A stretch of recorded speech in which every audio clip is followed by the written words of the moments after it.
conquerors. For so you are, that war against your own affections and the huge army of the world's desires. Our late edict shall strongly stand in force. Navarre shall be the wonder of the world. Our court shall be a little academy, still and contemplative in philosophy. You three, Berowne, Dumaine, and Longaville, have sworn a 3 years' term to live with me, my fellow scholars, and to keep those statutes that are recorded in this schedule here. Your oaths are passed, and now subscribe your names, that his own hand may strike his honor down that violates the smallest branch therein. If you are armed to do as sworn to do, subscribe to your deep oath. And keep it, too. I am resolved. 'Tis but a 3 years fast. The mind shall banquet, though the body pine. Fat paunches have lean pegs, and dainty bits make rich the ribs, but bankrupt quite the wits. Dumaine. My loving lord, Dumaine is mortified. The grosser manner of these world's delights he throws upon the gross world's baser slaves. To love, to wealth, to pomp, I pine and die. With all these, living in philosophy. I can but say, their protestation over, so much, dear liege, I have already sworn. That is to live and study here 3 years. But there are other strict observances, as well, not to see a woman in that term, which I hope well is not enrolled there.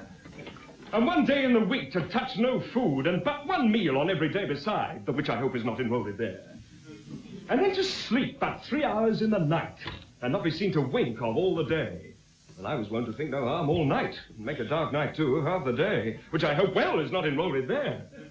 And these are barren tasks, too hard to keep. Not to see ladies, study, fast, not sleep. Your oath is passed to pass away from these.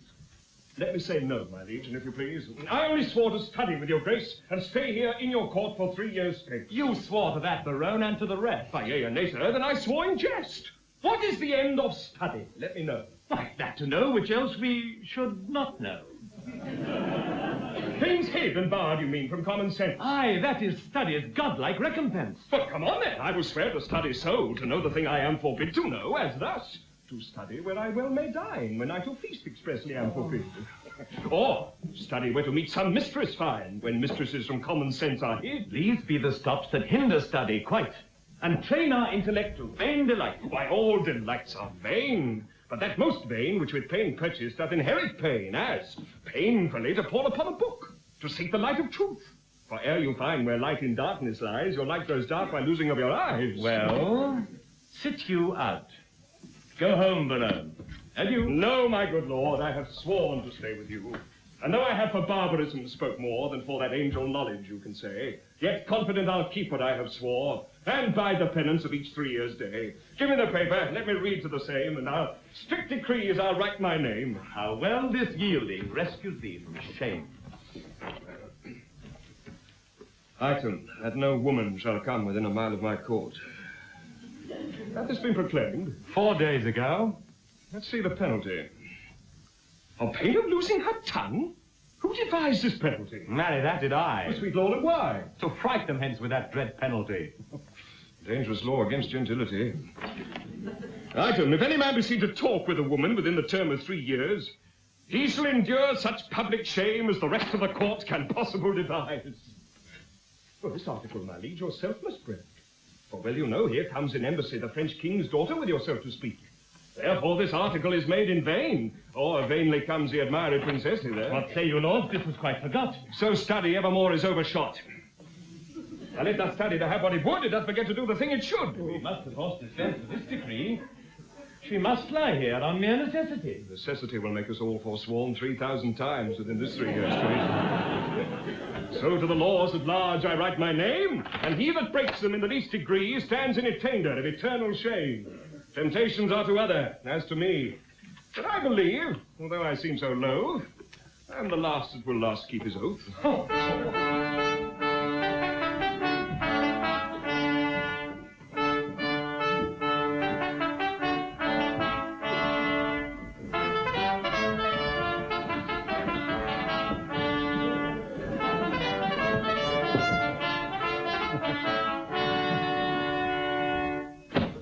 Is there no quick recreation granted? Aye, that there is. Our court, you know, is haunted by a refined traveller of Spain, a man in all the world's new fashion planted that hath a mint of phrases in his brain, and one who the music of his own vain tongue doth ravish like enchanting harmony. Armado is a most illustrious wight, a man of fire new words, fashion's own knight. Costard the swain, and he shall be our sport, and so to study 3 years is but short. Which is the Duke's own person? This fellow, what wouldst? I myself reprehend his own person, for I am his Grace's parver. But I would see his own person in flesh and blood. This is he. See your arm. Commend. There's villainy abroad. This letter will tell you all. Oh, sir, the contempt thereof hands touching me. A letter from the magnificent Armado. Will you hear it? With attention. As we would hear an oracle.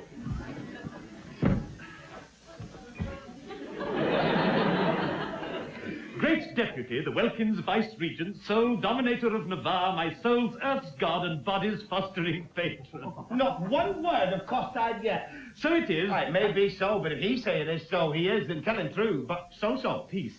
Be to me and every man who dare not fight. No words. Of other men's secrets, I do beseech you. So it is, I betook myself to walk. The time when, about the 6th hour, when beasts most graze, birds best peck, and men sit down to that nourishment which is called supper. So much of the time when. Now, for the place where it standeth north, north-east, and by east from the west corner of thy curiously knotted garden. There did I see that low-spirited swain, that base minnow of thy mirth. Me? That unlettered, small knowing soul. Me? That shallow vassal. Still me? Which, as I remember, hight Costard. Ooh! Me? Sorted and consorted, contrary to thy established proclaimed edict and continent canon, with, but with this I passion to say, wherewith? With the wench. With a child of our grandmother, Eve. A female, or for thy more sweet understanding, a woman. Him I, as my ever-esteemed duty pricks me on, have sent to thee to receive the meed of punishment by thy sweet grace's officer, Anthony Dunne. A man of good repute, carriage, bearing, and estimation. Me, and it shall please you, sir. I am Anthony Dunne. For Jaquenetta, so is the weaker vessel called, which I apprehended with the aforesaid swain, I keep her here as a vessel of thy lord's fury, and shall at the least of thy sweet notice bring her to trial. Thine, in all compliments of devoted and heart-burning heat of duty, Don Adriano de Armado.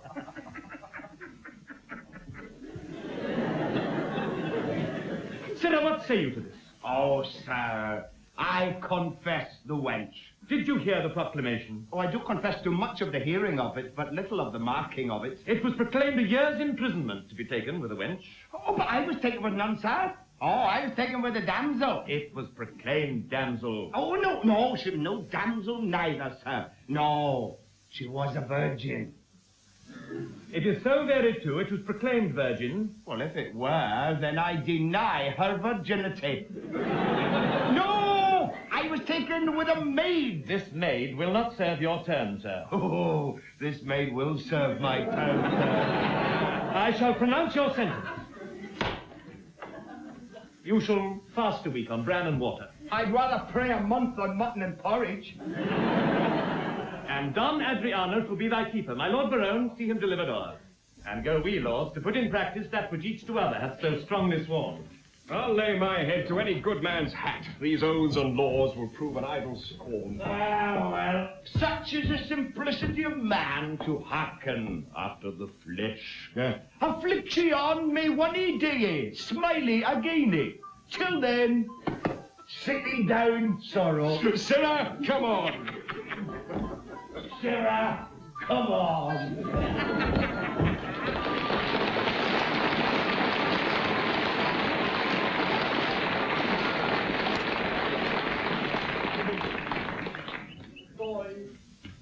What sign is it when a man of great spirits grows melancholy? A great sign, sir, that he will look sad.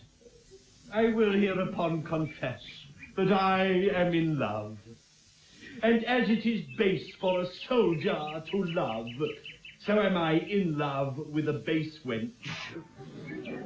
I think scorn to sigh. Methinks I should outswear Cupid. Comfort me, boy. What great men have been in love? Hercules, master. Most sweet Hercules. More authority, well-educated infant. Name more, and sweet my child. Let them be men of good repute and carriage. Samson, master. He was a man of good carriage, great carriage. For he carried the town gates on his back like a porter, and he was in love. Oh, well-knit Samson. Oh, strong-jointed Samson. I do excel thee in my rapier, as much as thou didst me in carrying gates. I am in love, too. Who was Samson's love, my dear mother? A woman, master. By virtue thou enforcest laughter. The heaving of my lungs provokes me to ridiculous smiling. Boys, I do love that country girl that I took in the park with the rational hind Costard. She deserves well. To be whipped, and yet a better love than my master. Sing, boy, my spirit grows heavy in love. And that's the great marvel, loving a light wench. I say, sing. Forbear till this company be past. Sir! Oh, the Duke's pleasure is that you keep Costard safe. You must suffer him to take no delight nor no penance, but must fast 3 days a week. For this damsel, I must keep her at the park. She's allowed for the dairy woman. Very well. Come, Jaquenetta.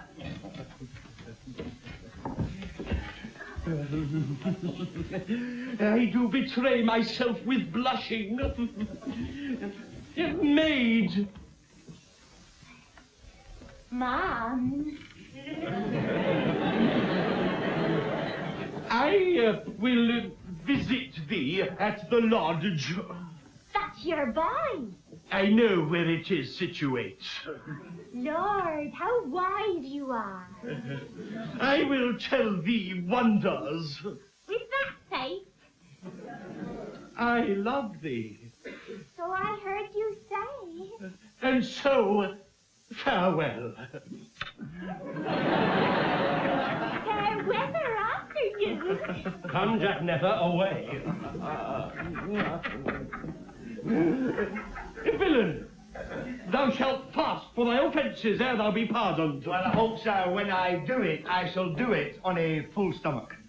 Thou shalt be heavenly punished. Then I'm much more bound to you than your fellows are, for they are but lightly rewarded. Take away this villain.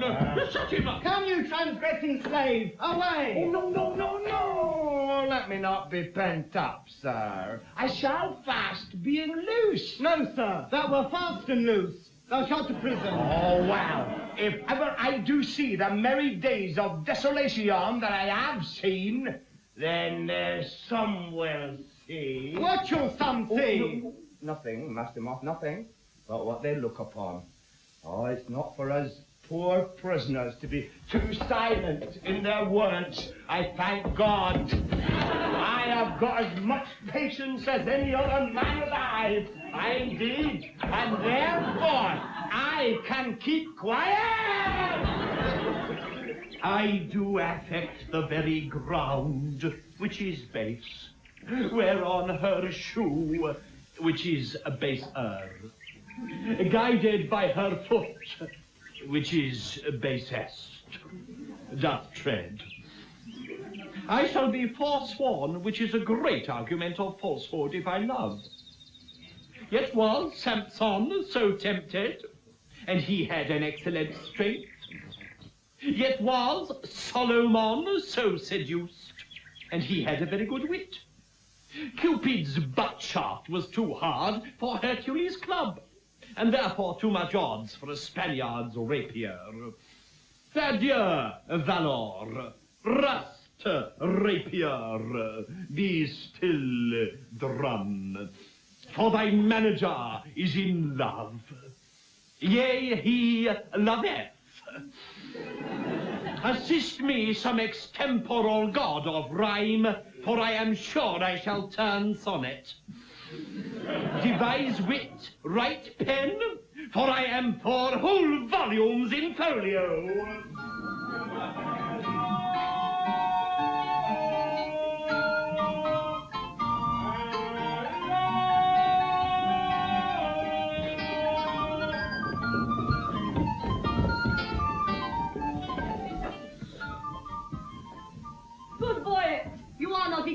All telling fame doth noise abroad. Navarre has made a vow, till painful study shall outwear 3 years, no woman may approach his silent court. Therefore to us seemeth it a needful course, before we enter his forbidden gates, to know his pleasure, and in that behalf bold of your worthiness. We single you as our best moving fair solicitor. Tell him the daughter of the King of France, some serious business, craving quick dispatch, importunes personal conference with his grace. Haste signifies so much, while we attend like humble visit suitors, his high will. Proud of employment, willingly I go. All pride is willing pride, and yours is so. Who are the vow fellows with this virtuous duke? Lord Longaville is one. Know you the man? I know him, madam. Oh. At a marriage feast in Normandy saw I this Longaville. A man of sovereign parts he is esteemed, well fitted in arts, glorious in arms. Nothing becomes him ill that he would well. The only soil of his fair virtue's gloss is a sharp wit matched with too blunt a will, whose edge has power to cut, whose will still wills it should none spare that come within his power. A merry mocking lord belike is so? They say so most. That most his humours know. Such short-lived wits do wither as they grow. Who are the rest? The young Dumaine, a well-accomplished youth, of all that virtue loved, all virtue loved. For he had wit to make an ill-shape good, and shape to win grace, though he had no wit. I saw him at the Duke of Lanson's once, and much too little of that good I saw is my report to his great worthiness. Another of these students at that time was there with him, if I have heard a truth. Berowne, they call him. But a merrier man, within the limit of becoming mirth, I never spent an hour's talk withal. His eye begets occasion for his wit. For every object that's a wonder catch, the other turns to a mirth-moving jest, which his fair tongue, conceits expositor, delivers in such apt and gracious words, that aged ears play truant at his tales, and younger hearings are quite ravishing. So sweet and voluble is his discourse. God bless my ladies, are they all in love, that everyone her own has garnished it with such bedecking ornaments of praise? Here comes Boyer. Now, what it writtens, Lord? Navarre had notice of your fair approach, and he and his competitors in oath were all addressed to meet you, gentle lady, before I came. Marry, thus much have I learned. He rather means to lodge you in the field, like one that comes here to besiege his court, then seek a dispensation for his oath to let you enter his unpeopled house. Ah, here comes Navarre.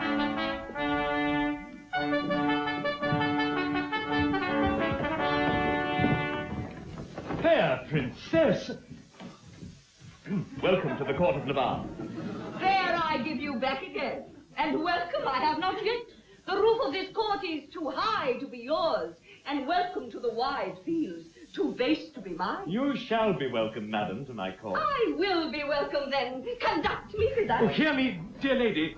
I have sworn an oath. Our lady help my lord, he'll be forsworn. Oh, not for the world, fair madam, but I will. Will shall break it, will and nothing else. Your ladyship is ignorant what it is. I hear your grace has sworn out housekeeping. 'Tis deadly sin to keep that oath, my lord, and sin to break it. But pardon me, I am too sudden bold to teach a teacher ill beseemeth me.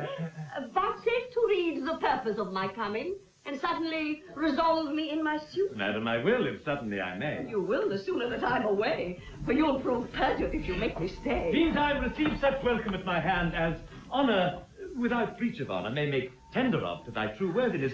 You may not come, fair princess, within my court, but here without you shall be so received as you shall deem yourself lodged in my heart. though so denied fair access to my court. Your own good thoughts excuse me and farewell. Tomorrow shall we visit you again? Sweet health and fair desires consort your grace. Your own wish I thee in every place.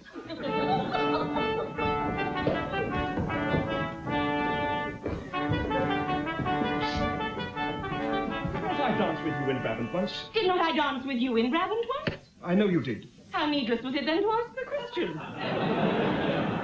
You must not be so quick. 'Tis long of you that spur me with such questions. Oh, your wit's too hot, it speeds too fast, 'twill tire. Not till it leave the rider in the mire. What time of day? The other fools should ask. Now fair befall your mask, Fair fall the face it covers. and send you many lovers. Amen. So you be none.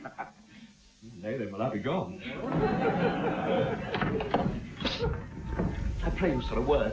What lady is that same? The heir of Alanson, Katharine is her name. A gallant lady. Monsieur, fare you well. Sir, I beseech you a word. What is she in the white, A woman sometimes, and you saw her in the light. Perchance light in the light, I desire her. Name. She hath but one for herself. To desire that were a shame. I pray you, sir, whose daughter? Her mother's, I have heard. God's blessing on your beard. What's her name in the cap? Rosaline, thy good cap. Has she wedded or no? To her will, sir, or so. You're welcome, sir. Adieu. Farewell to me, sir, and welcome to you. Oh.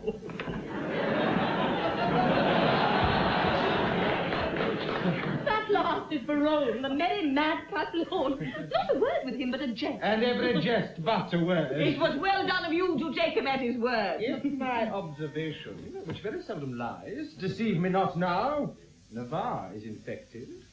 With what? With that which we lovers entitle affected. Your reason? Why, all his behaviours did make their attire from the court of his eye, peeping thorough desire, his heart like an agate with your print impressed, proud with his form and his eye, pride expressed.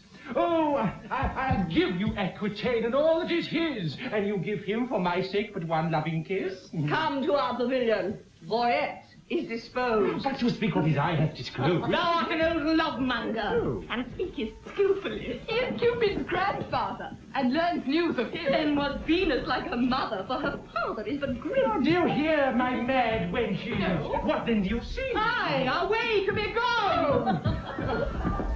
They're too hard for me.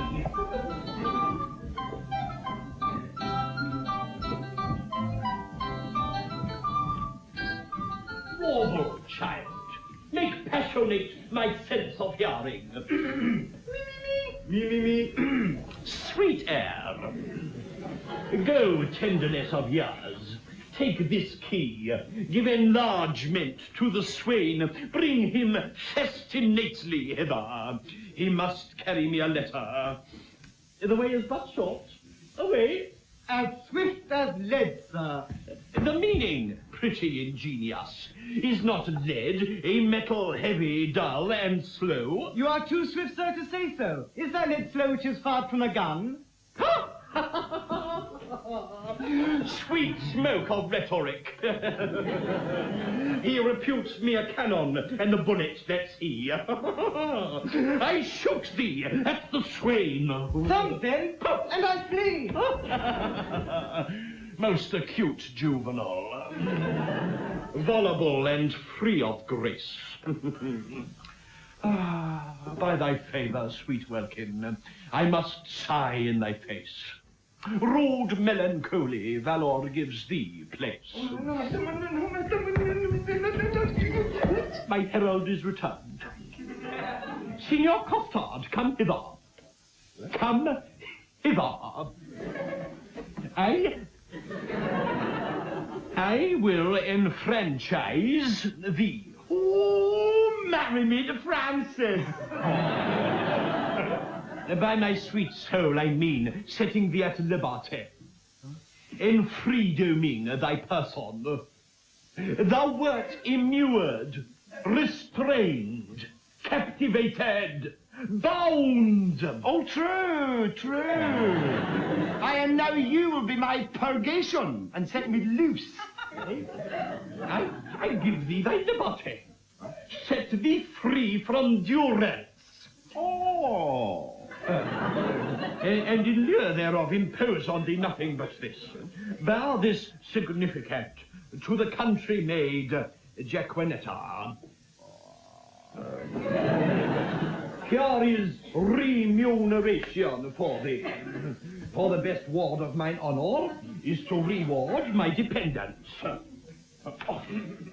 Moth, follow. Like the sequel, Signor Costard, adieu. My sweet ounce of man's flesh.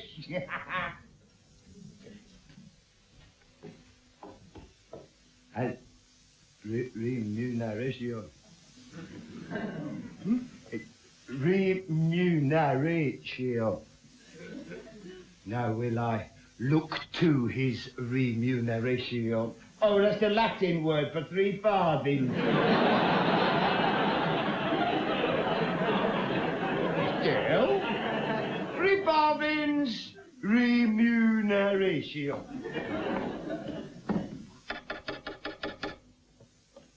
Hey! How much is your, income? A penny? No, I will give thee a remuneration. Carry remuneration. Why, it's a fairer name nor French crown. Remuneration. I will never buy nor sell out of this word. My good day, Costard. Exceedingly well met. Ah, I do pray you, sir. How much carnation ribbing may a man buy for a remuneration? Now, what is a remuneration? Well, sir, it's a halfpenny farthing. Well, and 3 farthing worth of silk. Oh, I thank your good worship, and may God be with you. Stay, slave. I must employ thee. As I will win my favour, good my knave, do one thing for me that I shall entreat. When would you have it done, sir? This afternoon. Right, sir, I shall do it. So, very well. Yeah, but I know it's not what it is. Well, then I shall know when I've done it. Yes, but villain, thou must know first. Then I'll come to your worship tomorrow morning. But it must be done this afternoon. Thanks. Yes, look, stay. Look, it is but this. The princess comes to hunt here in the park. And in her train, there is a gentle lady. When tongues spake sweetly, then they name her name. Rosaline, they call her.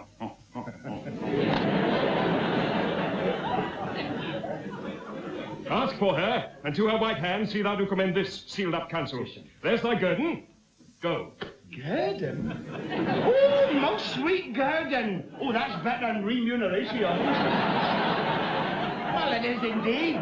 'Tis 11 farthing better. Oh, most sweet guerdon. I will do it, sir. In print. Guerdon. Remuneration.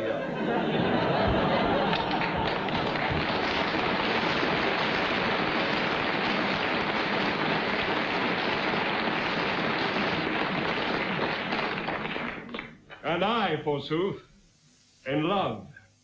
I that have been love's whip, a very beadle to a humorous sigh, a critic, nay, a night-watch constable, a domineering pedant o'er the boy, than whom no mortal so magnificent. This wimple, whining, purblind, wayward boy, this senior, junior, giant dwarf, Dan Cupid, regent of love rhymes, lord of folded arms, the anointed sovereign of sighs and groans, liege of all loiterers and malcontents, dread prince of plackets, king of codpieces, sole imperator and great general of trotting parators. Oh, my little heart. And I to be a corporal of his field and wear his colours like a tumbler's hoop. Nay, to be perjured, which is worst of all, and a 3 to love.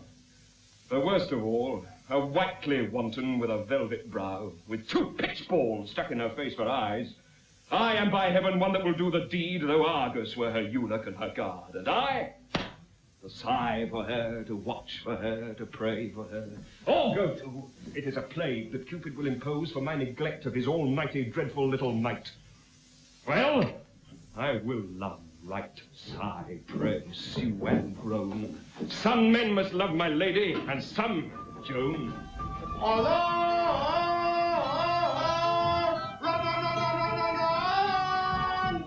that the king that spurred his horse so hard against the steep uprising of the hill? I know not, but I think it was not he. Where he was, he showed a mountain mind. Well, ladies, today we shall have our dispatch. On Saturday, we will return to France.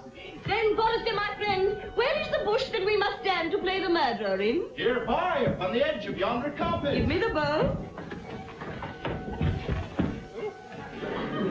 Oh, God dig you then all. Oh. Which is the head lady?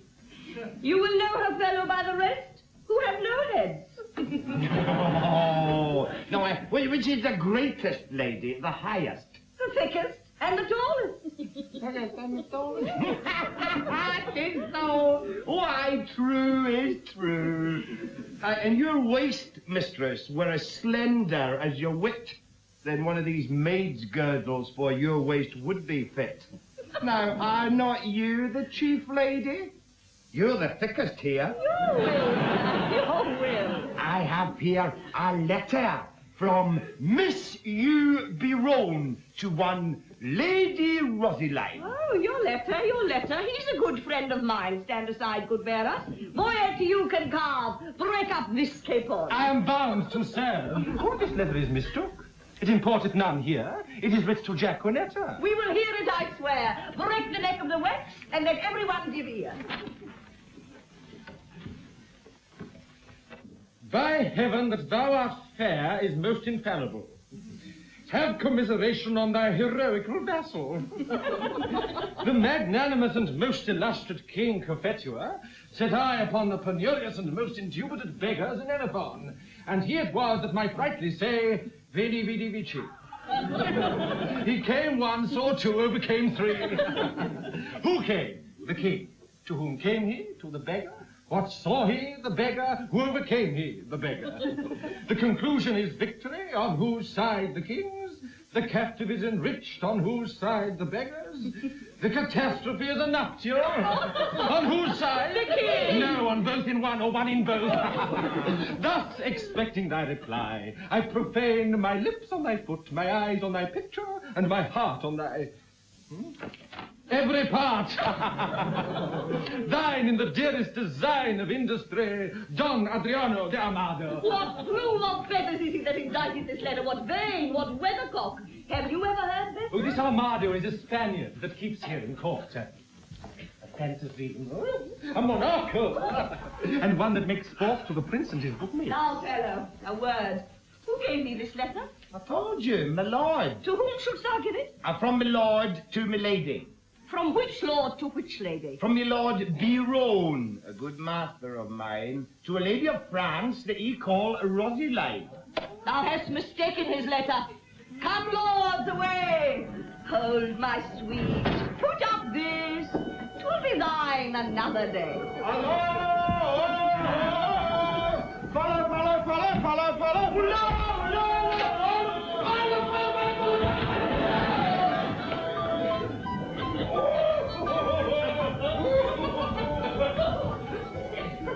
A very reverend sport, truly, and done in the testimony of a good conscience. The deer was, as you know, in sanguis, the blood, ripe as a pippin that now hangeth like a jewel in the ears of Chalem, the sky, the welkin, the heaven, and anon falleth like a crab on the face of terror, the land, the soil, the earth. Truly, Master Holofernes, the epithets are sweetly varied, like a scholar at the least. But, sir, I do assure you, 'twas not a deer. 'Twas a buck of the first head. Sir Nathaniel, haud credo. It was not an odd grey doe, 'twas a pricket. Most barbarous intimation to insert again my haud credo for a deer. I said the deer was not an odd grey doe, 'twas a pricket. Twice of simplicity, this coctus, oh, thou monster ignorance. Oh, how deformed dost thou look. Sir, he hath not said of the dainties that are bred in a book. He hath not eat paper, as it were. He hath not drunk ink. His intellect is not replenished. He's only an animal, really. Only sensible in the duller parts. You are two bookmen. Can you tell me by your wit what was a month old at Cain's birth? That's not 5 weeks old as yet. Dictina Goodmandal, Dictina Goodmandal. What is Dictina? A title to Phoebe. To Luna. To the moon.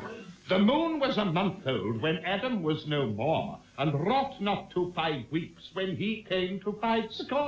The illusion holds in the exchange. 'Tis true indeed, the pollution holds in the exchange, for the moon is never but a month old. God comfort thy capacity. Sir Nathaniel, Yes. will you hear an extemporal epitaph on the death of the deer? And to humour the ignorant, I will call the deer the princess killed a cricket. Pergay, good Master Holofernes, pergay. So it shall please you to abrogate scurrility. Oh. I will something affect the letter P. For it argues facility.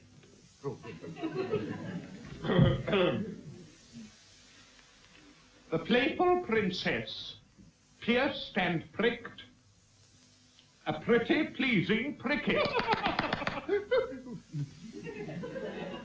Some say a saw, but not a saw till now made sore with shooting.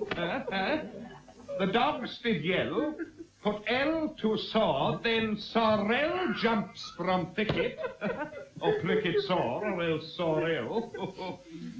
The people fall a hooting. No.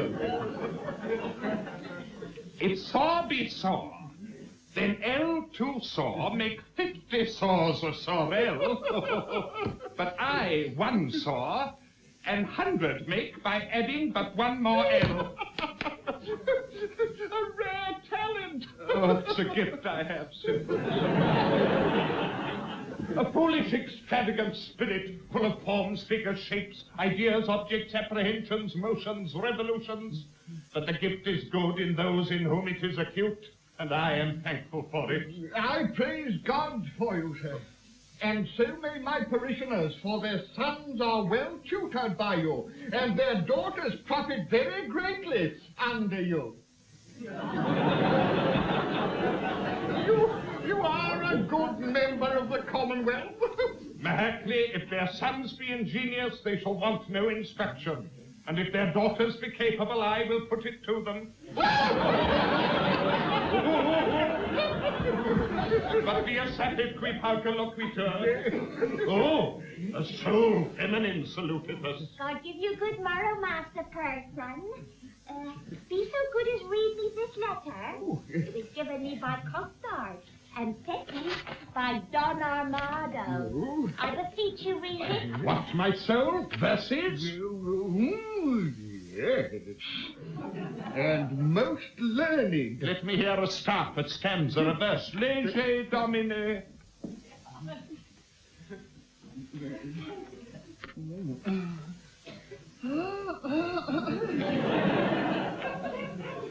If love make me forsworn, how shall I swear to love? Ah, never faith could hold, if not to beauty vowed, though. To myself forsworn to thee I faithful prove, those thoughts to me were oaks to thee like osiers, but all ignorant that soul that sees thee without wonder wishes to be some praise. That I, thy parts, admire.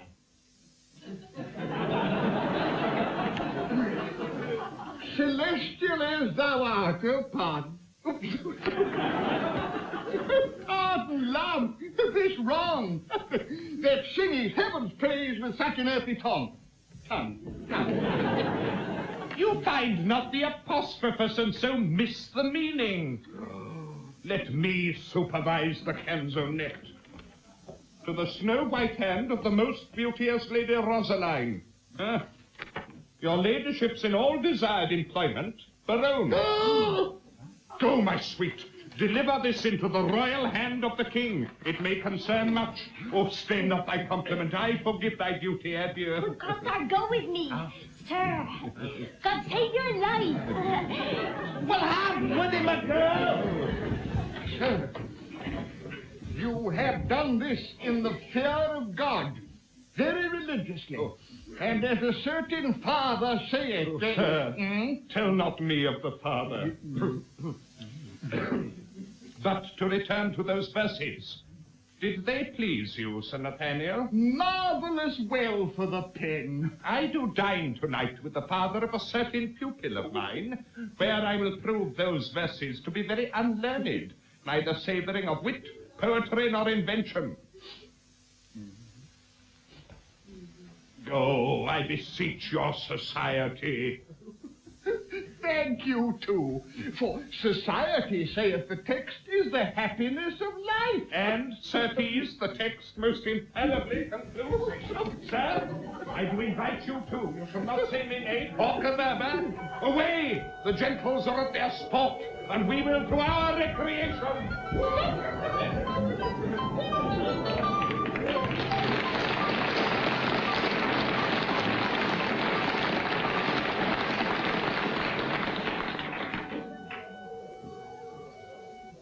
King, he is hunting the deer.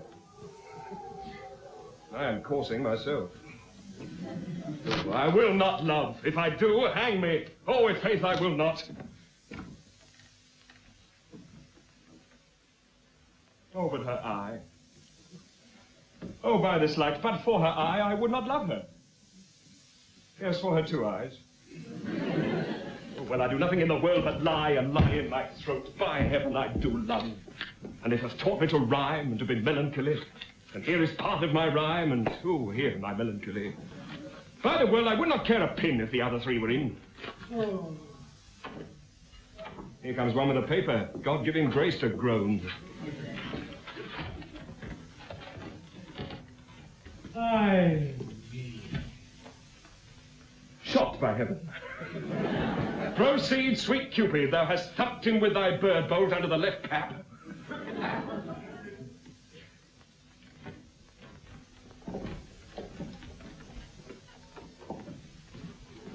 In faith, secrets.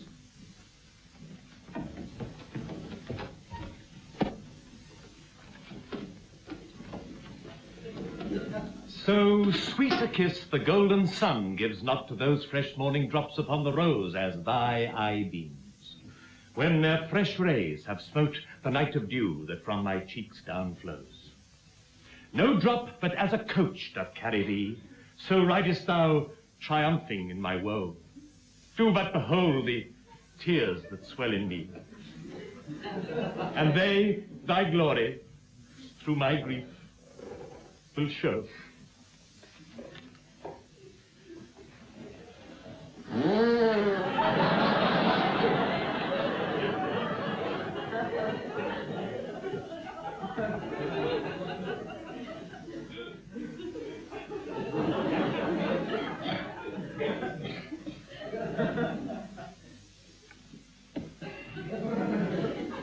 O Queen of Queens, how far thou dost excel, no thought can think, nor tongue of mortal tell.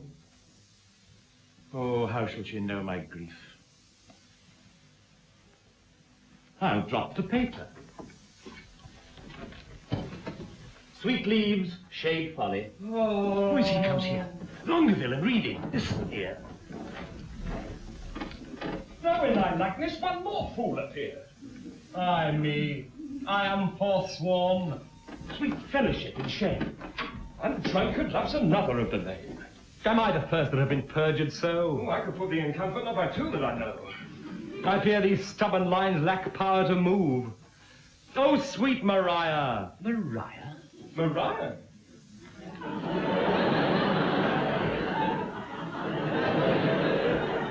Empress of my love. Oh, these numbers will I tear and write in prose. No, this same shall go. Did not the heavenly rhetoric of thine eye, against whom the world cannot hold argument, persuade my heart to this false perjury, Vows for thee broke deserve not punishment. A woman I forswore, but I will prove, thou being a goddess, I forswore not thee.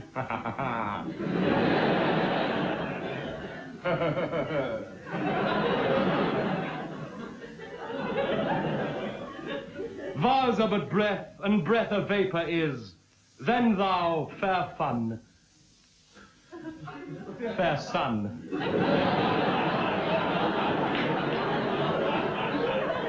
which on my earth does shine, exhales this vapour vow. In thee it is. If broken, then it is no fault of mine. If broken, then it is no fault of mine. If by me broke, what fool is not so wise to loose an oath to win a paradise? This is the liver vein that makes flesh a deity, a green goose a goddess. Pure idolatry. God amend us, God amend. We're much out of the way. By whom shall I send this? Company. Stay.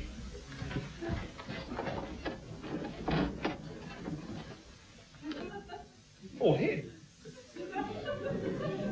All hid.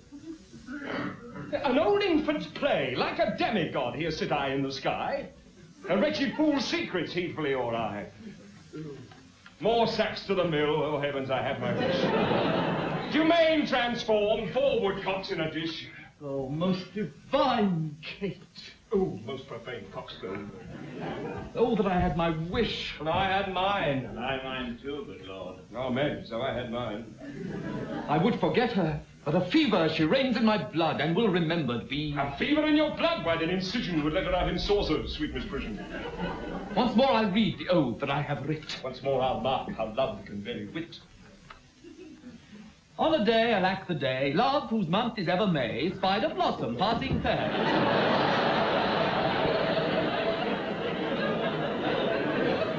Playing in the wanton air. Through the velvet leaves, the wind, all unseen, can passage find. That the lover, sick to death, wished himself the heaven's breath.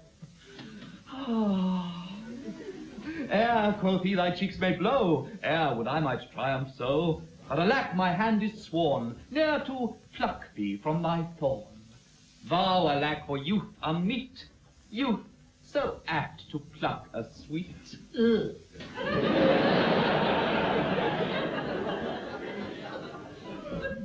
This will I send, and something else more plain that shall express my true love's fasting pain. Oh, would the king, Berowne and Longaville were lovers too. Ill to example ill, would from my forehead wipe a perjured note, for none offend, where all alike do dote. Dumaine, thy love is far from charity. But in love's grief desires society, you may look pale, but I should blush, I know, to be o'erheard and take a napping so. Come, sir, you blushed, as your case is such. You chided him, offending twice as much. You do not love Maria. Longaville never did sonnet for her sake compile, nor never laid his wreathed arms athwart his loving bosom to keep down his heart. I watched you both. And for you both did blush. I heard your guilty rhymes, observed your fashion, saw sighs reek from you. Mark it well, your passion. What will Berowne say when he shall hear faith so infringed, which shut seal did swear? How will he scorn? How will he spend his wit? How will he triumph, leap, and laugh at it? For all the wealth that ever I did see, I would not have him know so much by me. Now step I forth to wit hypocrisy. Ah, good my liege, I pray thee pardon me. Good heart, what grace hast thou thus to reprove these worms for loving that art most in love? Your eyes do make no coaches. In your tears there is no certain princess that appears. You'll not be perjured, 'tis a hateful thing. Hush, none but minstrels lack of subtlety. Are you not ashamed, nay, are you not, all three of you, to be thus much o'ershot? Oh, what a scene of foolery have I seen, of sighs, of groans, of sorrow, and of teen. Oh, me, with what strict patience have I sat, to see a king transformed to a gnat. Where lies thy grief, oh, tell me, good Dumaine, and gentle Longaville, where lies thy pain, and where my lieges? All about the breast, to a caudle hoe. Too bitter is thy jest. Are we betrayed thus by thy overview? Not you to me, but I betrayed by you. I that am honest. I that hold it sin to break the vow I am engaged in. I am betrayed by keeping company with moon-like men. Men of inconstancy. And when shall you see me write a thing in rhyme, or groan for Jove, or spend a minute's time in pruning me? When shall you see me praise a hand, a foot, a face, an eye, a gait, a state, a brow, a breast, a waist, a leg, a limb? Whither away so far? I post from London. Good lover, let me go. God bless the king. What present hast thou there? Some certain treason. What makes treason here? I beseech your grace, let this letter be read. Our person misdoubts it was treason, he said. Berowne, read it o'er. Where hast thou it? Of Costard. Where hadst thou it? Of Dunne. How now? What is in you? Why dost thou tear A it? toy, my liege, a toy. Your grace needs not fear it. It did move him to passion, and therefore let's hear it. It is Berowne's writing, and here is his name. Horse and loggerhead! You were born to do me shame. Guilty, my lord, guilty. And I confess. What? That you three fools let me fool to make up the mess.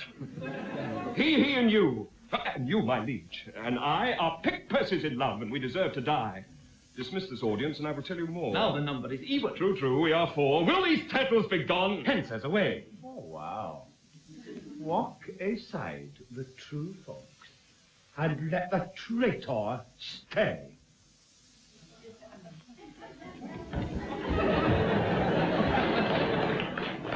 Now, sweet lords, sweet lovers, let us embrace. As true we are as flesh and blood can be. The sea will ebb and flow, heaven doth show his face. Young blood doth not obey an old decree. What? Did these rent lines show some love of thine?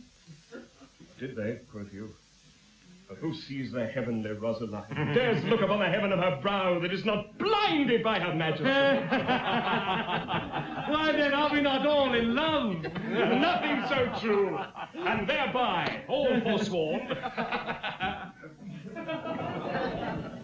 Then, my good Berowne, prove our loving lawful, and our faith not torn. I'm marry there, some flattery for this evil, Some tricks, some quillis, how to cheat the devil. some salve for perjury. 'Tis more than need. Have at you, then, affection's men-at-arms. Consider what you first did swear unto, to fast, to study, and to see no woman. Flat treason against the kingly state of youth. Oh, we have made a vow to study laws, and in that vow we have forsworn our books. For when will you, my liege, or you, in leaden contemplation, have found out such fiery numbers as the prompting eyes of beauty's tutors have enriched you with? How the slow arts entirely keep the brain, but love, first learned in a lady's eyes, lives not alone immured in the brain, but with the motion of all elements, courses as swift as thought in every power, and gives to every power a double power. It adds a precious seeing to the eye. The lover's eyes will gaze an eagle blind. The lover's ear will hear the lowest sound. Love's feeling is more soft and sensible than are the tender horns of cockle snails. Love's tongue proves dainty Bacchus gross in taste. And when love speaks, the voice of all the gods make heaven drowsy with the harmony. And never durst poet touch a pen to write until his ink be tempered with love's sighs. Oh, then his lines would ravish savage ears and plant in tyrants mild humility. From women's eyes, this doctrine I derive. There sparkles still the right Promethean fire. They are the books, the arts, the academes that show, contain, and nourish all the world. Else none at all in aught proves excellent. Saint Cupid, then. And soldiers, to the field! Advance your standards and upon them, lords. Pell-mell down with them. But be first advised in conflict that you get the son of them. Now to plain dealing, lay these glozes by. Shall we resolve to woo these girls of France? And win them, too. Therefore, let us devise some entertainment for them in their tents. First, from the park, let us conduct them thither. And then homeward every man attach the hand of his fair mistress. In the afternoon we will with some strange pastime solace them, such as the shortness of the time can shape. The revels, dances, masks, and many hours for unfair love, Strike away with flowers! Away, away! No time shall be omitted. We'll be tied and made by us be pitied. Hello, so cockerel reap no corn, and justice always whirls in equal measure. Like wenches may prove page to men forsworn. If so, our copper buys no better treasure. Away! Away!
Satis quod sufficit.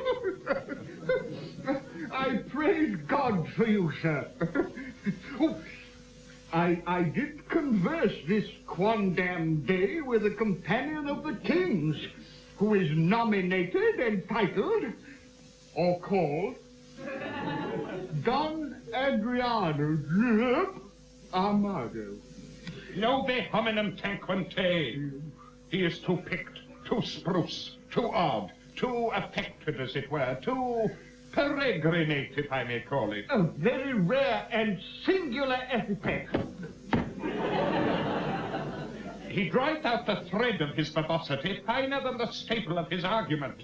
I abhor such fanatical fantasines, such wreckers of orthography, as to pronounce calf, cork, Yes. ha, ho, I mean. neighbor vacata, never, nay, abbreviated ne. I know, terrible. This is abominable, which he would call abominable. Abominable! You would call it abominable! Oh, that's videsne quis venit. Video et gaudio.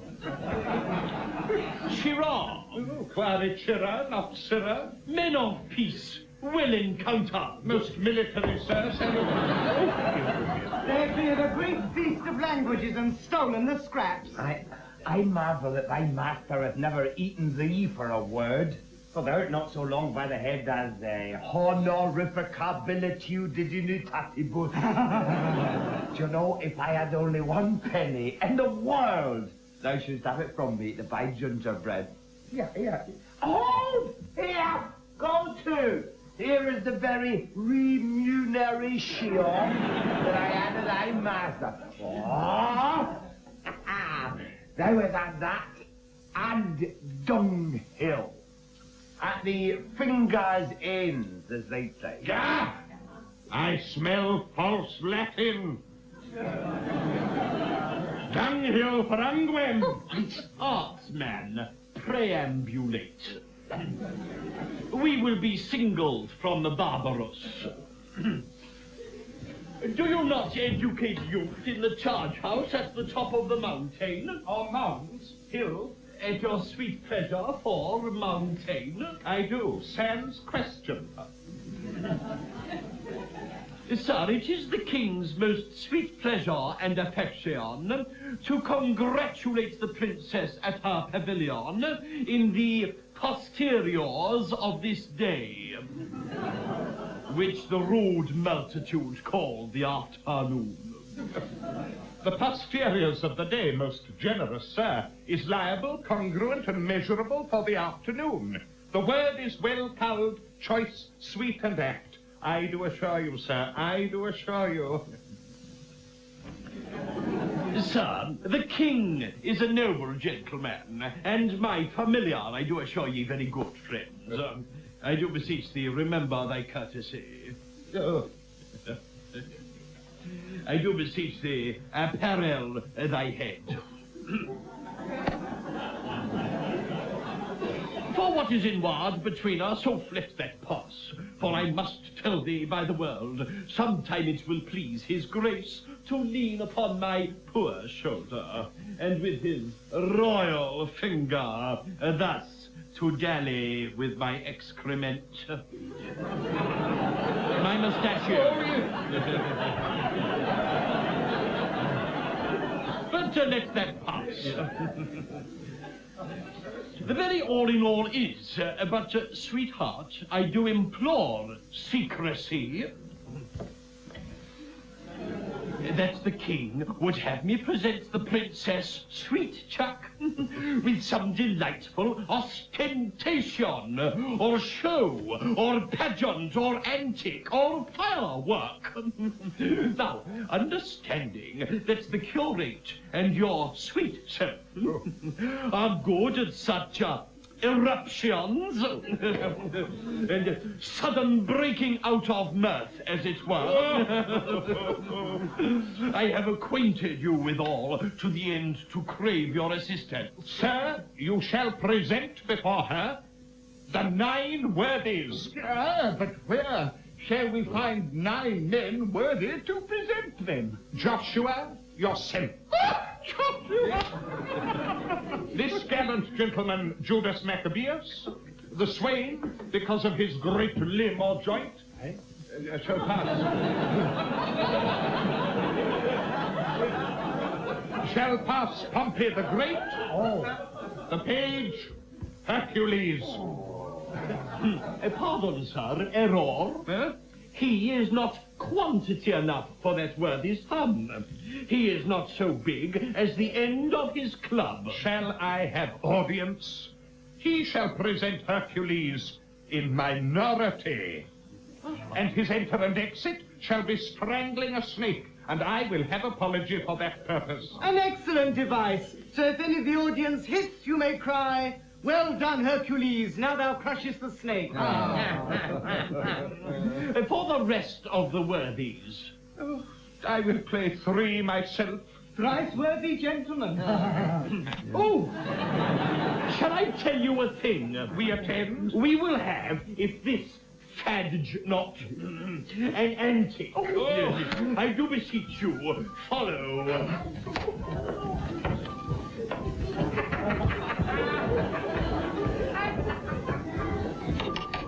Dear goodman Dull, thou hast spoken no word all this while. Nor understood none neither, sir. Hello, we will employ thee. I'll make one in a dance or so, or I'll play on the tabor to the worthies and let them dance. Hey. Most dull, honest Dull. To our sport away.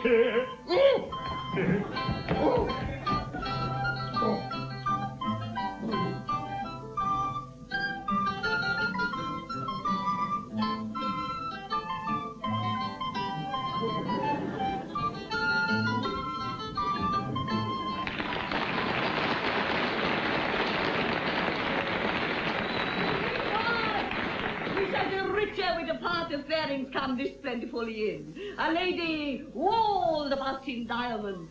Look you what I have from the loving king. Madam, came nothing else along with that? Nothing but this? Aye. As much love in rhyme as would be crammed into a sheet of paper, with both sides of the leaf, margin and all.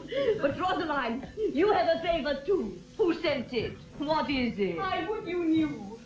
And if my face were but as fair as yours, my favour were as great. Bewitness this. Nay, I had birthdays too. I thank Berowne. The number's true. And were the numbering true, I were the fairest goddess on the ground. I'm compared to 20,000 fairs. Oh, he has drawn my picture in his letter. Anything like? Much in the letters, nothing in the praise. Beauteous as ink. A good conclusion. Oh, that your face were not so full of O's. Hoax on that jest. But, Katharine, what was sent to you from the fair Dumaine? Madam, this glove. Did he not send you twain? Yes, madam. And moreover, some 1,000 verses of a faithful lover. A huge translation of hypocrisy. Finally compiled profound simplicity. This.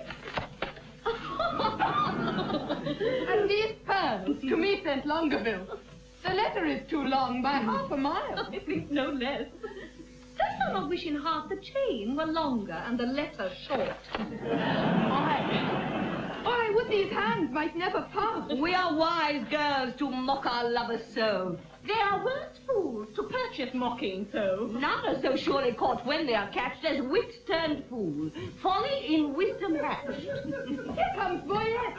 And verses in his face. Oh, I'm stabbed with laughter. Where is her grace? Thy news, Boyette. Prepare, madam, prepare. Arm, wenches, arm. Encounters mounted are against your peace. The king and his companions do approach disguised, like Muscovites or Russians, as I guess. Their purpose is to parley, court, and dance, and every one his love suit will advance unto his several mistress, which they'll know by favours several which they did bestow. And will they so? The gallants will be tasked for ladies. We will every one be masked, and not a man of them will have the grace, despite of suit, to see a lady's face. Hold, Rosaline, this favour thou shalt wear. Then the king will court you for his dear. Hold, take thou this, my sweet, and give me thine. So shall Berowne take me for Rosaline. And James, you favours too. So shall your loves woo contrary, deceived by these removes. Come on then, where the favour's most in sight. But what is your intent? To cross theirs. They do it but in mockery merriment, and mock for mock is only my intent. But shall we dance if they desire us to? No, to the death we will not move a foot, nor to their pen speech render we any grace. But as 'tis spoke each, turn away her face. So shall we stay mocking intended game, and they, well mocked, depart away with shame. Ah, the trumpet sound! The mask has come.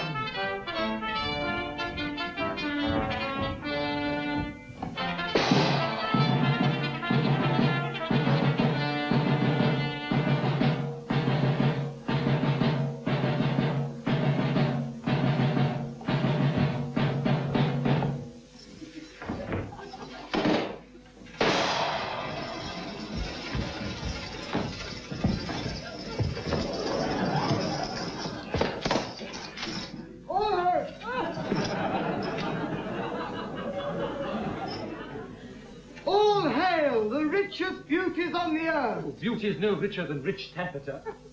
A holy parcel of the fairest dames that ever turned their backs to mortal view. Their eyes, Philip, their eyes. That ever turned their eyes to mortal view.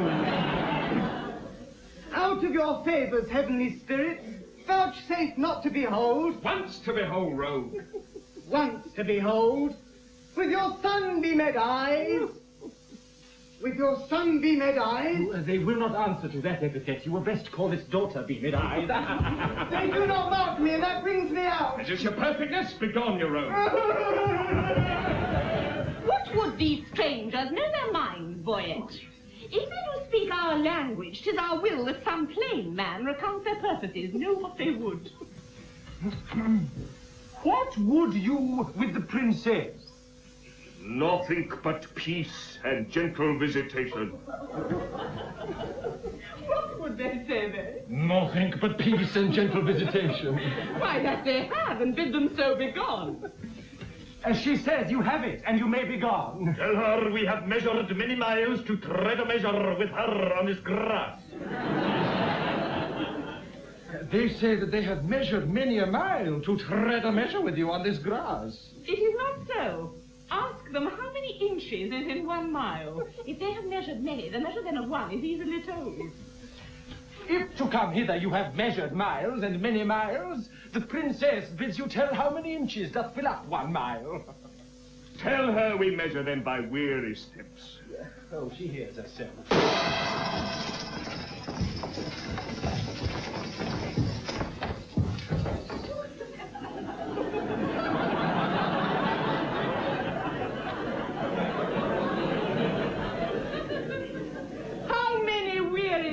The many weary miles you have all gone are numbered in the travel of 1 mile. Fair princess, we number nothing that we spend for you. Our duty is so rich, so infinite, that we may do it still without account. Vouchsafe to show the sunshine of your face, that we, like savages, may worship it. My face is but a moon, and cloudy, too. Blessed are clouds to do as such clouds do. Ah, the music plays, vouchsafe some motion to it. Our ears vouchsafe it. But your legs should do it. Since you are strangers and come here by chance, we'll not be nice, take hands. We will not dance. Well, why take we hands then? Only to pass, friends. Friendly, sweetheart. And so the measure ends. Your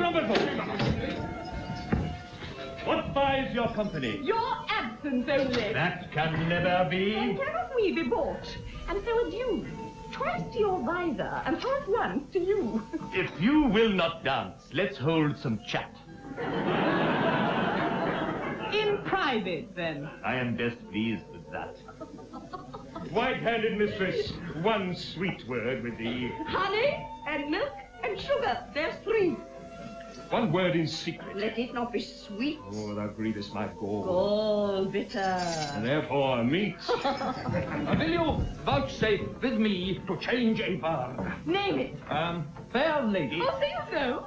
Fair lord. Take that for your fair lady. Please it you as much in private, and I'll bid adieu. What, was your visor made without a tongue? I know the reason, lady, why you ask. Oh, for your reason. Quickly, sir, I long. The tongues of mocking wenches are as keen as is the razor's edge invisible, cutting a smaller hair than may be seen above the sense of sense. So sensible seemeth their conference. Not one word more, my men. Break off, break off. I have an outright beaten with you. Farewell, mad wenches. You have simple wit. 20 adieus, my frozen Muscovite.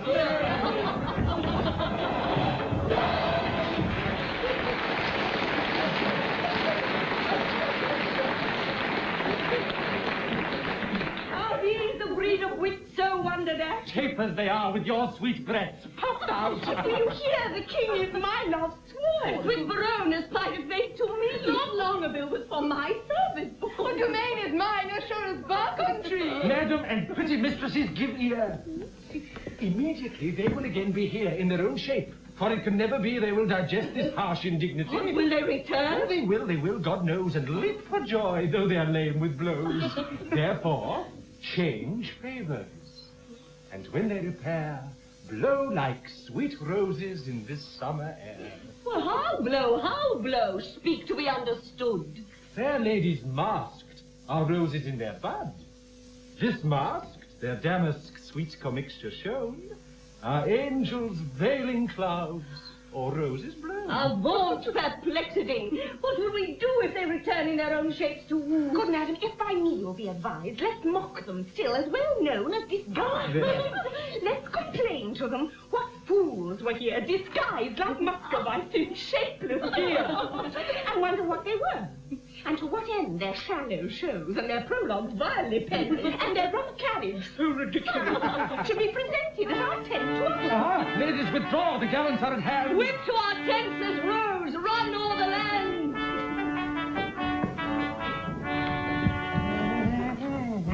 Fair sir, God save you.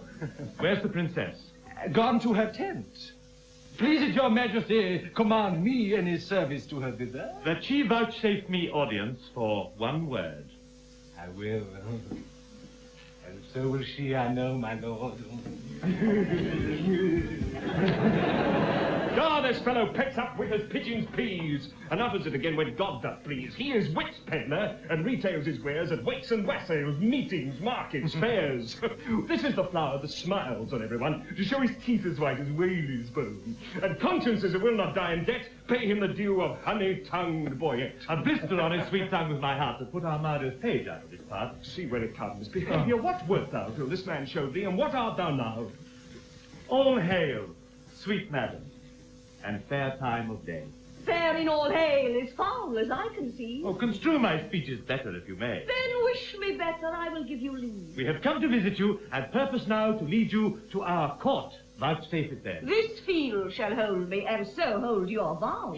Nor God nor I delights in perjured men. Rebuke me not for that which you provoke.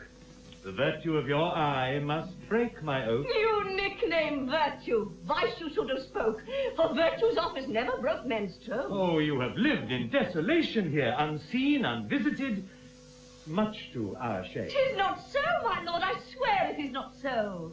We have had pastime here, and pleasant game. A mess of Russians left us, but of late. How, madam, Russians? Aye, in truth, my lord, trim gallants, full of courtship and of state. Madam, speak true, it is not so, my lord. My lady, to the manner of the days in courtesy, gives undeserving praise. We four indeed confronted were with foreign Russian habits. Here they stayed an hour and talked apace.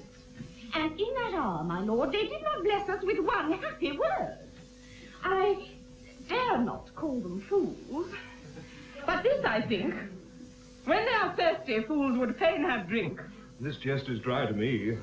My gentle sweet, your wit makes wise things seem foolish and rich things but poor. Which of the visors was it that you wore? Where? When? What vizard? Why demand you this? There then, that visor, that superfluous case that hid the worst and showed the better face. We were descried. They'll mock us now downright. Let us confess and turn it to a jest. Amazed, my lord? Why looks your highness sad? Help, hold his brows, your tune. Why look you pale? Seasick, I think, coming from Muscovy. Oh, that's for the stars down plagues for perjury. Can any face of brass hold longer out? Oh, here stand I, lady. Dart thy skill at me, bruise me with scorn, confound me with a flout, thrust thy sharp wit quite through my ignorance, cut me to pieces with thy keen conceit. And I will wish thee never more to dance, nor never more in Russian habit wait. Oh, never will I trust to speeches penned, nor to the motion of a schoolboy's tongue, nor never come in vizard to my friend, nor woo in rhyme like a blind harper's song. Taffeta phrases, silken terms precise, three-piled hyperboles, spruce affectation, figures pedantical, all these summer flies have blown me full of maggot ostentation. I do forswear them, and I here protest by this white glove. How white the hand, God knows. Henceforth my wooing mind shall be expressed in russet yeas and honest cursing noes. And to begin, wench, so God help me, la, my love to thee is sans crack or flaw. Sans, I pray you. Yet I have a trick of the old rage. Bear with me, I am sick. I'll leave it by degrees. Soft, let us see. Oh, right, Lord, have mercy on us, on those three. They are infected, in their hearts it lies. They have the plague, and caught it of your eyes. These lords are visited, and you are not free, for the Lord's tokens on you, do I see? No, they are free that gave these tokens to us. Our states are forfeit. Seek not to undo us. It is not so, for how can this be true, that you stand forfeit being the stew? Peace, for I will not have to do with you. Nor shall not if I do as I intend. Speak for yourselves. My wit is at an end. Teach us, sweet madam, for our rude transgression, some fair excuse. The fairest is confession. Were you not here, but even now, disguised? Madam, I was. And were you well advised? I was, fair madam. When you then were here, what did you whisper in your lady's ear? That more than all the world I did respect her. When she shall challenge this, you will reject her. Upon mine honor, no. Peace, forbear. Your oath once broke, you force not to forswear. Despise me when I break this oath of mine. I will, and therefore keep it. Rosaline, what did the Russian whisper in your ear? Madam, he swore that he did hold me dear as precious eyesight, and did value me above the world. Adding thereto, moreover, that he would wed me or else die, my lover. God give thee joy of him. The noble lord most honourably doth uphold his word. What mean you, madam? By my life, my troth, I never swore this lady such an oath. By heaven, you did, and to confirm it plain, you gave me this. Ah. But take it, sir, again. In faith, this the princess I did give her. I knew her by this jewel she did wear. Pardon me, sir. This jewel did she wear? And Lord Berowne, I thank him, is my dear. What? Will you have me or your pearl again? Neither of either. I remit both twain. Oh, I see the trick on't. Here was the consent, knowing beforehand of our merriment, to dash it like a Christmas comedy. Some carry tales, some please mad, some slight zany, some mumble news, some trencher night, some dick. Smiles his cheeky years and knows the trick to make my lady laugh when she's disposed. Told our intents before, which once disclosed, the ladies did change favours. Oh, so merrily had this brave career been run. Welcome, pure wit. Oh, thou partest of them. Oh, Lord, sir, they would know whether the worthies should come in or no. Well, art thou one of the worthies? Well, it please them to think me worthy of Pompeian the Great. Oh, for my part, I know not the degree of this worthy, but I am to stand for him. Go, bid them prepare. Oh. We'll put it finely on, sir. I will take some care.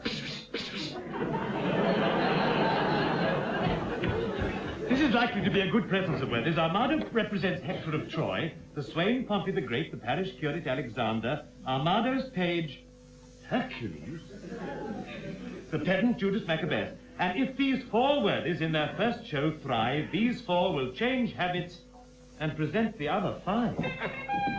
Ah, the ship is under sail, and here she comes, Dumaine.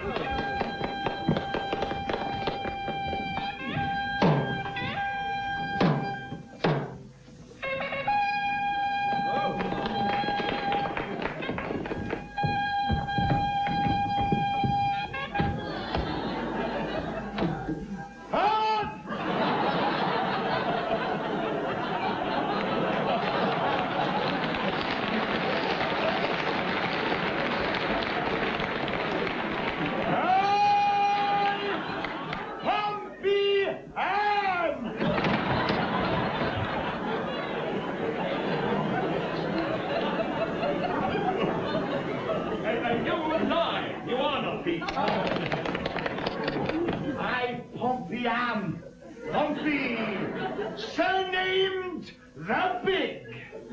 The Great. It's true. The Great. I, Pompey, am Pompey, surnamed the Great. That oft in field with targe and shield did make my foe to swait.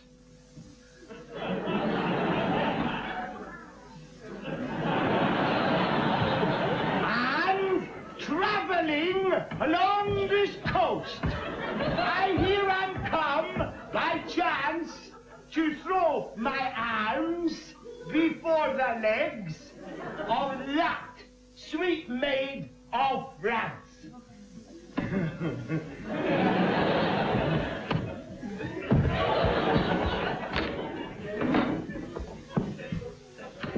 And your ladyship would just say, thanks, Pompey, then I have done. Great thanks, great Pompey. Oh, no, it's not worth so much. I hoped it was perfect, and then I made a little mistake in great. My hat to a halfpenny, Pompey proves the best worthy. Oh, thank you. Ah!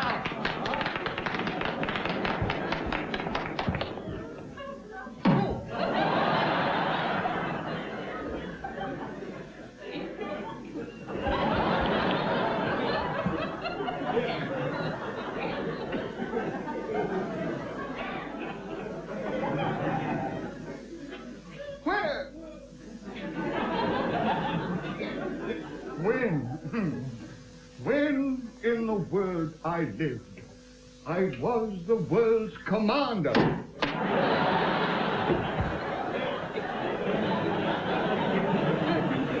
Commander by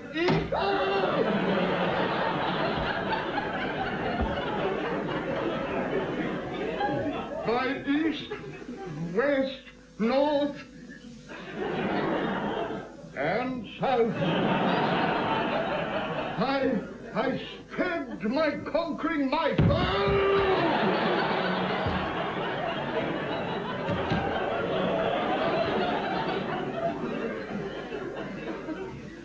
Oh, fortune clear proclaimed.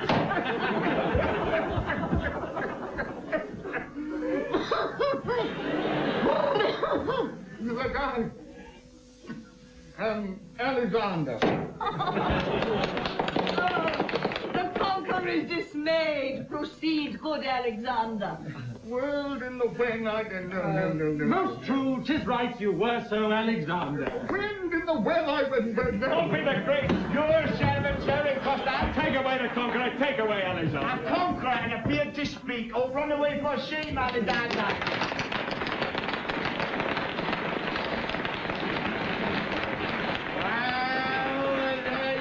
You see how it is? You see a foolish, mild man, and very soon dashed. Oh, not you.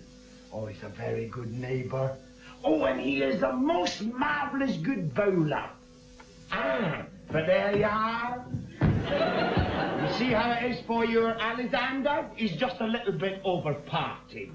Oh, Matt, you, there's other worthies that come and they'll speak their minds in another side. Stand aside, good comrade.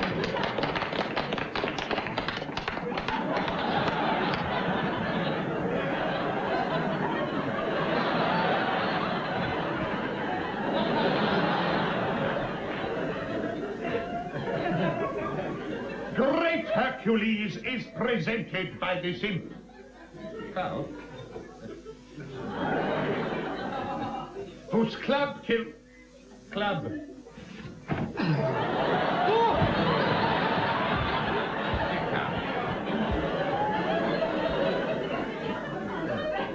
Whose club killed Cerberus, the three-headed penis. And when he was a babe, a child, a shrimp, thus did he strangle serpents with his manus. What? Oh, yes.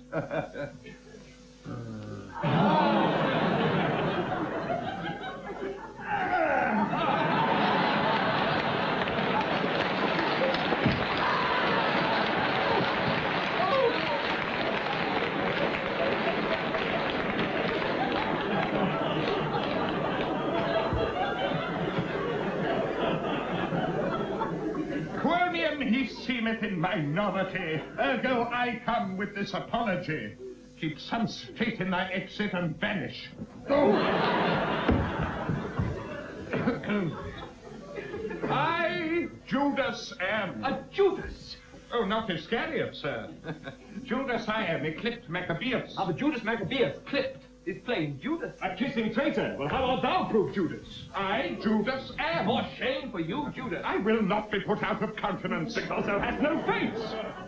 Oh, what is this? The head of a body. A death's face in a ring. The face of an old Roman coin, scarce seen. And now forward, because we have put thee in countenance. You put me out of countenance? False, we have given thee faces. But you have outfaced them all. And so adieu, sweet Jude. Nay, why dost thou stay? For the latter end of his name. For the arse to the Jude. Give it him, Judas, away!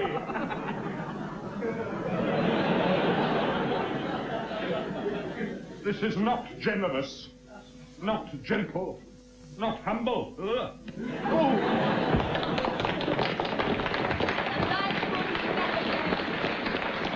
How have he been baited? Hide thy head, Achilles. Here comes Hector in arms. What is this, Hector? I think Hector was not so clean-timbered. His leg is too big for Hector. More cast, certain. This cannot be Hector. No, he's a god or a painter, for he makes faces. The omnipotent Mars of Lances the Almighty gave Hector a gift. I feel nothing. A lemon stuffed with cloves. Peace. The omnipotent Mars of Lances the Almighty gave Hector a gift. That Aerobilion, a man so breathed that even he would fight ye from morn till night. Out of his pavilion, I am that flower, That mint, that columbine. Sweet Lord Longaville, rein thy tongue. I must rather give it the rein, for it runs against Hector. Aye, and Hector's a greyhound. The sweet war man is dead and rotten. Sweet chucks beat not the bones of the buried. When he breathed, he was a man. but I will forward with my device. Sweet royalty, bestow on me the sense of hearing. Speak, great Hector, we are much delighted. I do adore thy royal grace's slipper. Oh, loves her by the foot. This Hector pass a mounted Hannibal. The party is gone. Fellow Hector, she is gone. She is 2 months on her way.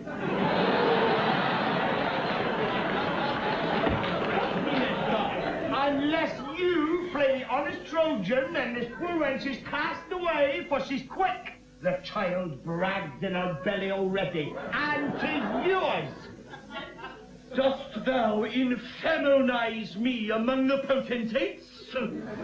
Thou shalt die. Then shall Hector be whipped for Jaquenetta, who's quick by him, and then hanged for Pompey, who's dead by him. Rare Pompey! Renowned Pompey! Greater than great, great, great, great Pompey! Pompey the Hugh! Hector trembles! Pompey's move! Stir them all! Stir them all! Hector will carry them! I have no more man's plans ready than will suffer flee! By the North Pole, I do challenge thee! I am not going to play with a pole like some northern man. I will slash. I'll do it by the sword. I do pray you, leave me borrow me arms again. Room for the intense worthies. I will do it in my shirt. Of resolute Pompey. Master, let me take your buttonhole lower. Do you not see Pompey's uncasing for the combat? What mean you? You will lose your reputation. Gentlemen and soldiers, pardon me. I will not combat in my shirt. You may not deny Pompey hath made the challenge. Sweet bloods, I both may and will. For what reason have you fought? The naked truth of it is, I have no shirt. I go woolord for penance. True, and it was enjoined him in Rome for want of linen. Aye, since when I've been sworn he wore none but a dishclout of Jaquenetta. Aye, and that it was next to his heart for a favour. Big truth.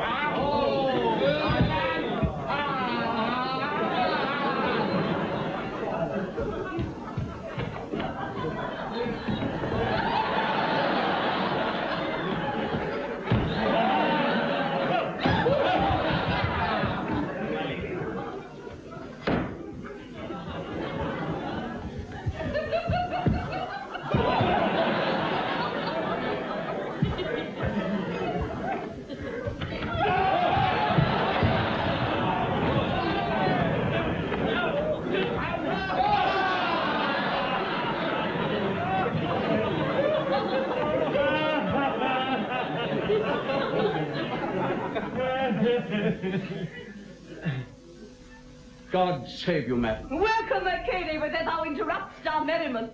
I'm sorry, madam, for the news I bring is heavy in my tongue.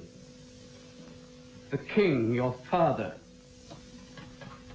Dead for my life. Even so, my tale is told.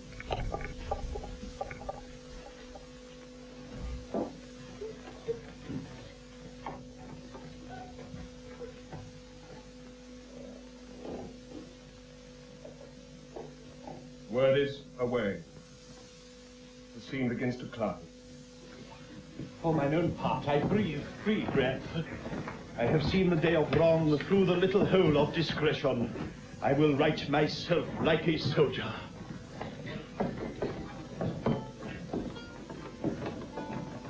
How fares Your Majesty? Poet, prepare. I will away tonight. Madam, no, I do beseech you stay. Prepare, I say. I thank you, gracious lords, for all your fair endeavors, and entreat out of a new sad soul that you vouchsafe in your rich wisdom to excuse or hide the liberal opposition of our spirits. If over boldly we have borne ourselves in the converse of breath, your gentleness was guilty of it. Farewell, worthy lord.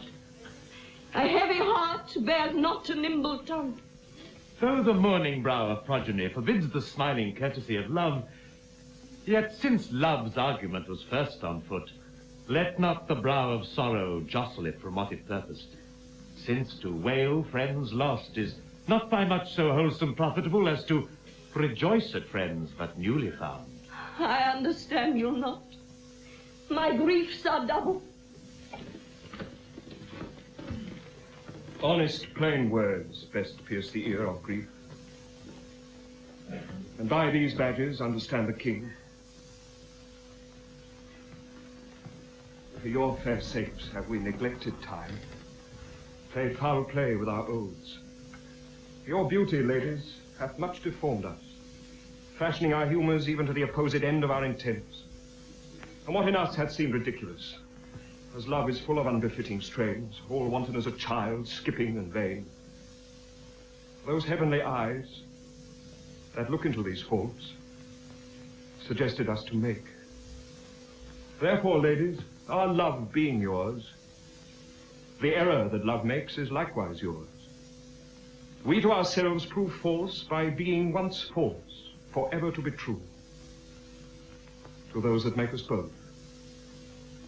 Fair ladies, you. We have received your letters, full of love. Your favors, the ambassadors of love.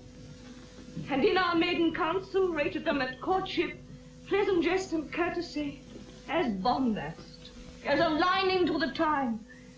But more devout than that in our respects have we not been, and therefore met your loves in their own fashion, like a merriment.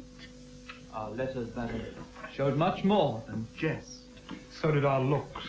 We did not quote them so. Now, in the latest minute of the hour, grant us your loves. A time too short, methinks, to make a world without end bargaining. No, no, my lord. Your grace is perjured much and full of dear guiltiness, and therefore this. If for my love, as there is no such cause, you will do aught, this shall you do for me. Your oath I will not trust, but go with speed to some forlorn and naked hermitage, remote from all the pleasures of the world, there to remain until the 12 celestial signs have brought about the annual reckoning.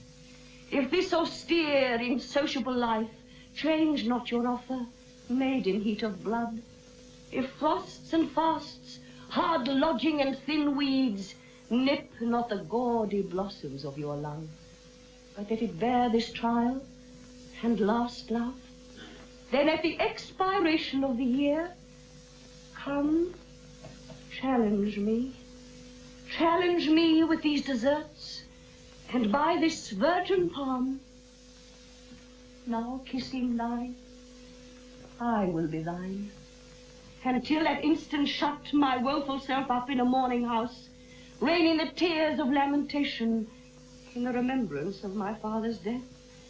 If this thou dost deny, then let our hands part, neither entitled in the other's heart. If this, or more than this, I would deny, to flatter up these powers of mine with rest, the sudden hand of death close up mine eye. Hence, hermit, then, my heart is in thy breast.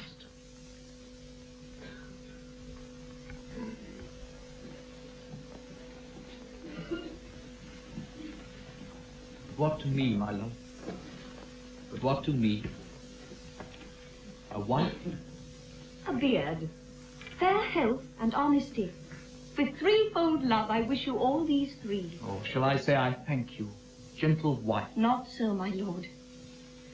For 12 months and a day I'll mark no words that smooth-faced wooers say. Come when the king doth to my lady come. Then if I have much love, I'll give you some. I'll serve thee true and faithfully till then. Yet do not swear, lest ye be forsworn again. What says Maria? At the 12 months' end, I'll change my black gown for a faithful friend. I'll stay with patience, though the time is long. The like are you. Few taller are so young.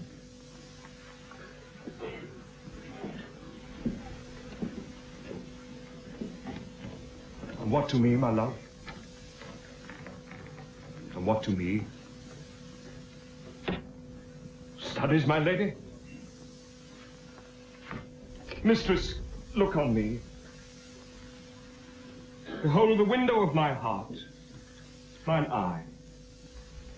What humble suit attends thy answer there? Impose some service on me for thy love. Oft have I heard of you, my lord Berowne, before I saw you. And the world's large tongue proclaims you for a man replete with mocks, full of comparisons and wounding flouts, which you on all estates will execute that lie within the mercy of your wit. To weed this wormwood from your fruitful brain, and therewithal to win me, if you please, without the which I am not to be won.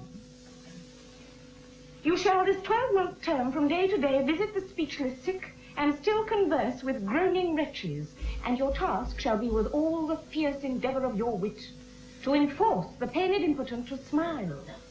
To move wild laughter in the throat of death? Oh, it cannot be, it is impossible. Mirth cannot move a soul in agony. Why, that's the way to choke a gibing spirit, whose influence is begot of that loose grace which shallow, laughing hearers give to fools. The jest's prosperity lies in the ear of him that hears it, never in the tongue of him that makes it. Then sickly ears, deafed with the clamour of their own dear groans, will hear your idle scorns. Continue then, and I will have you and that fault withal. But if they will not, throw away that spirit, and I shall find you empty of that fault, right joyful of your reformation. 12 months.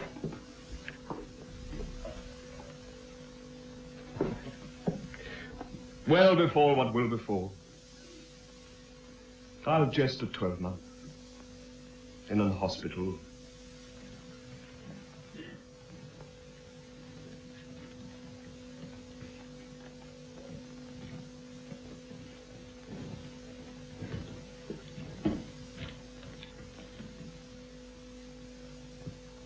Aye, my sweet love. And so, I take my leave. Madam, no, we will bring you on your way. Our wooing doth not end like an old play. Jack hath not Jill. These ladies' courtesy might well have made our sport a comedy. Come, sir. It wants a 12-month and a day, and then 'twill end. That's too long for a play.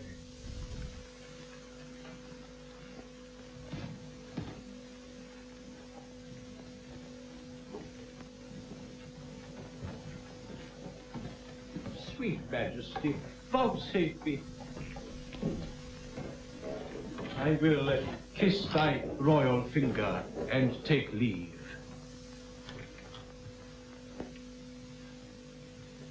I am a votary. I have vowed to Jaquenetta to hold the plough for her sweet love 3 years. But most esteemed greatness, will it please you to hear the dialogue that the 2 learned men have compiled in praise of the owl and the cuckoo? It should have followed at the end of our show. Call them forth. We will hear them. Hola! Approach! This is Hurren's winter. This, there, the spring. The one maintained by the owl, the other by the cuckoo. There, begin. When daisies pied and violets bloom, and lady smocks or silver white, and cuckoo buds of yellow hue do paint the meadows with delight. The cuckoo that on every tree mocks married men, for thus sings he, cuckoo, cuckoo, cuckoo, oh word of fear, unpleasing to a married ear.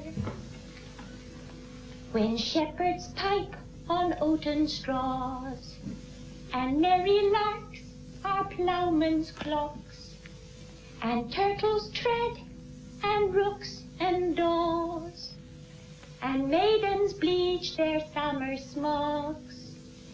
The cuckoo then on every tree mocks married men, for thus sing thee, cuckoo, cuckoo, cuckoo, a word of fear, unpleasing to a married ear.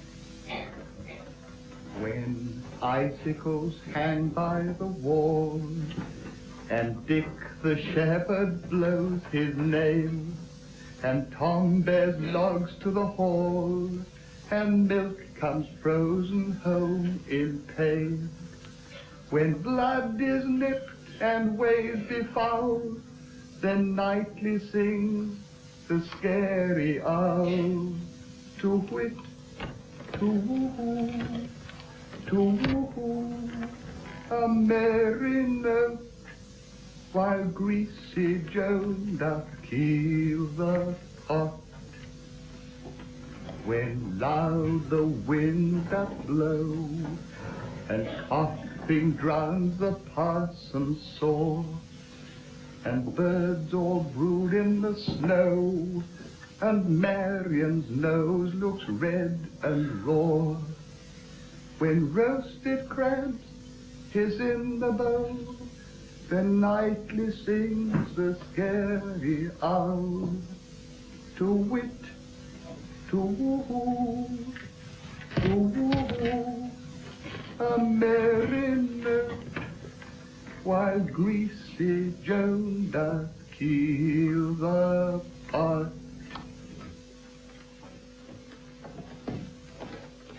The words of Mercury are harsh after the songs of Apollo. You that way, we this.